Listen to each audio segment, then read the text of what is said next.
How's filming going, Steve? Well, Candy is a natural. And that new girl, she's insatiable. She went through half the cast and crew before I even took a light reading. Anyway, hey, tomorrow we're going on location to shoot the boat scenes. Boat scenes? What boat scenes? The fishermen are in the throes of passion when the giant shark comes in. What'd I say about the giant shark? I said, no giant shark, all right? Just keep the cameras pointed at the poontang. Okay. Hey, Tommy, you guys gotta try, right? You get those flyers printed up? Yeah, but nobody's gonna let us distribute those things. I mean, they're just too, they're unimaginative. You don't worry about that.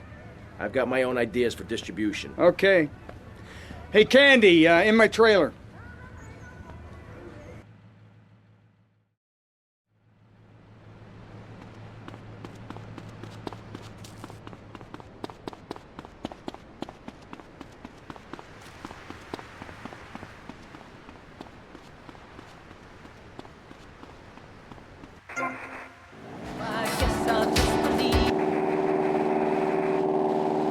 Spend eternity in space with other affluent, well-to-do people. It's that simple. Do what I say and you won't have to think for yourself. Oh, but I think it is, Pastor. We look around. Nudie clubs, discos, drinking. Do people want to be moral?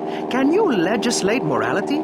Can we tell people how to live their lives? Absolutely. Yes, of course I can. Just look at Prohibition or the Cultural Revolution in China. We can learn a lot from history. Chairman Mao or Stalin, they purged their lands of degenerates and intellectuals, the scum of the earth in my book. And look at the great societies they built. People want to be told how to act. And most people are idiots, and that's exactly who my teachings appeal to. This lawless, permissive society has no boundaries, and without boundaries, how do you know where the limits are?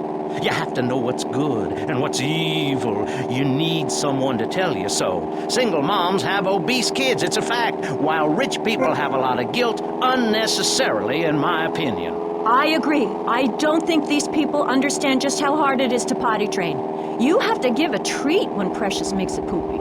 My kids are big-boned, and they eat prunes every day. But that's what's wrong with this country. All of this emphasis on being thin and healthy. When my children are hungry, I hand them a spear and send them out to the park to catch their own food. They're learning how to be self-sufficient.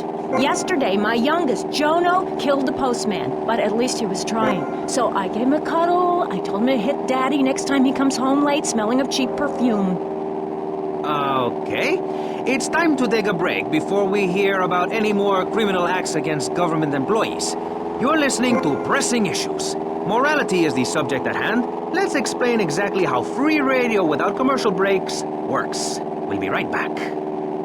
You're listening to VCPR, finally, a radio station for teachers and librarians. You've been enjoying Pressing Issues, but as is normal, you can't listen to an hour's worth of programming on this station without us begging for money. It's the bi-daily begathon here on VCPR, where we hold your favorite shows hostage until you pony up some cash. You know what's so great about VCPR? It's like a shining torch of cultural enlightenment for Vice City. In these times of darkness, when the hordes are so uneducated they can barely understand multisyllabic phrases like, clean my shoes better, Marissa, or I'll report you to the IRS, or dialectical materialism. Isn't it pleasant to have a patronizing voice on the radio? That's right, Michelle. With the way things are going under Reagan, at any moment the unwashed Huns from the Midwest could descend upon Vice City and enslave the poets and postal workers and force us to watch network programming. That is a frightening thought. But like many things in life, you can throw money at something and feel better about yourself. VCPR is your public radio station, but you have to open your wallets. That's right. If you pledge at the $1,000 level, you'll get tickets for In the Future There Will Be Robots at the Vice City Arts Center. People who see that show say it's difficult to put into English. That must mean it's spectacular. Yes, but if you don't give money to VCPR, we could be thrown back to the Stone Age. Liberals will be set on fire in the streets. Give now. Let's return to Pressing Issues. Over to you, Maurice, in the studio. Useless, talentless asshole. You're correct. He is an asshole. I love those guys. Really professional and living proof that all of the best talent isn't on commercial networks. These people do it for love, because they have integrity, just like me. We're back with Pressing Issues. I'm Maurice Chavez, winner of 5 public radio awards in the Vice City area, including Best Voice. On this show, we take complex issues and boil them down to simple ones so you can understand. On this segment of the show, we are discussing morality. Since the beginning of time, man has asked questions. Why are we here? What time is it? And is there a place around here a guy can get a drink?